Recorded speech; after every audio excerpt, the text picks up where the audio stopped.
മലപ്പുറം വെളിയങ്കോട് വിദ്യാർത്ഥികളുമായി സഞ്ചരിച്ച tourist bus അപകടത്തിൽപ്പെട്ട വിദ്യാർത്ഥിനിക്ക് ദാരുണാന്ത്യം. മറയൂർ സ്വദേശി ഫാത്തിമ ഹിബയാണ് മരിച്ചത്. ഒരാൾക്ക് ഗുരുതരമായി പരിക്കേറ്റു. മറ്റു കുട്ടികൾ സുരക്ഷിതരാണ്. അപകടത്തിന് കാരണം ഡ്രൈവർ ഉറങ്ങിപ്പോയതാണെന്നാണ് സംശയം. അഷ്കർ അലി വിവരങ്ങളുമായി. അഷ്കർ, ഈ അപകടം ഡ്രൈവർ ഉറങ്ങിപ്പോയത് മൂലം സംഭവിച്ചത് തന്നെയാണെന്ന് വ്യക്തമാവുകയാണ്. ഇപ്പോൾ വിദ്യാർത്ഥിനി മരിച്ചിരിക്കുന്നു. എന്താണ് ആ കുട്ടിയുമായി ബന്ധപ്പെട്ട വിവരങ്ങൾ? ബാക്കിയുള്ളവർക്ക് പരിക്ക് ഏൽക്കാതെ തന്നെ രക്ഷപ്പെട്ടു എന്നാണോ?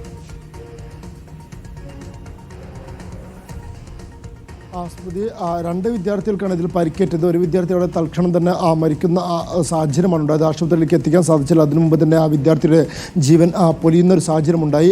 മൊറയൂർ സ്വദേശിയായിട്ടുള്ള ഫാത്തിമ ഹിബ എന്ന 17 വയസ്സുകാരാണ് ഇത്തരത്തിൽ മരിക്കുന്നത്. ഇന്ന് പുലർച്ചെ 4 മണിയോടെയാണ് ഈ വെളിയങ്കോട് ഫ്ലൈ ഓവറിന് മുകളിൽ വെച്ച് ഇത്തരത്തിൽ അപകടമുണ്ടാകുന്നത്. ഇപ്പോൾ പ്രാഥമികമായി മോട്ടോർ വാഹന വകുപ്പ് നടത്തിയ പരിശോധനയിലും ഡ്രൈവർ ഉറങ്ങിപ്പോയത് തന്നെയാകാം അപകടത്തിലേക്ക് നയിച്ചതെന്നാണ് ഇപ്പോൾ വിലയിരുത്തിയിരിക്കുന്നത്.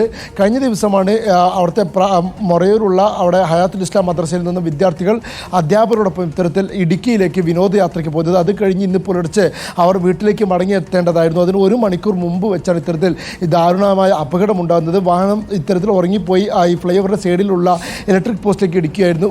15 മീറ്ററോളം ദൂരത്തിൽ തന്നെ ഈ ഇലക്ട്രിക് പോസ്റ്റിലേക്ക് ഇടിച്ചുകൊണ്ട് തന്നെ വാഹനം പോകുന്നൊരു സാഹചര്യം ഉണ്ടായതിൽ വാഹനത്തിൻ്റെ ഏറ്റവും പിറക് സീറ്റിലുണ്ടായിരുന്ന ഹിബയും ഒപ്പമുണ്ടായിരുന്ന മറ്റൊരു വിദ്യാർത്ഥിനി, ഈ 2 വിദ്യാർത്ഥികൾക്കുമാണ് ഗുരുതരമായി പരിക്കേറ്റിരുന്നത്. രണ്ടാമത്തെ വിദ്യാർത്ഥി ഇപ്പോഴും വെന്റിലേറ്ററിൽ തന്നെ ചികിത്സയിൽ തുടരുകയും ചെയ്യുന്നുണ്ട്.